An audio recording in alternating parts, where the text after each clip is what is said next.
సంజు శాంసన్కి తండ్రి లేడు, చిన్నప్పుడే చనిపోయాడు. బూమ్రాకు ఎవరు లేరు, చనిపోయారు.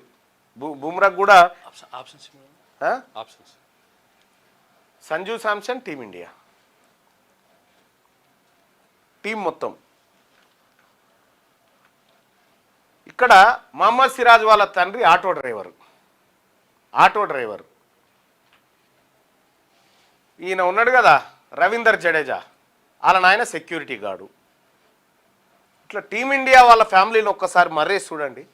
ఇప్పుడు ఉన్నటువంటి పిల్లలంతా వాళ్ళ ఫ్యామిలీ బ్యాక్గ్రౌండ్లో ఒకసారి చూడండి. వాళ్ళు ఏ స్థాయిలో ఈ ఆట కోసం కష్టపడరో వాళ్ళందరూ కూడా వాళ్ళ ఫ్యామిలీ బ్యాక్గ్రౌండ్లో చూస్తే చాలా దుఃఖమైనటువంటి పరిస్థితి నుంచి వాళ్ళు వచ్చారు.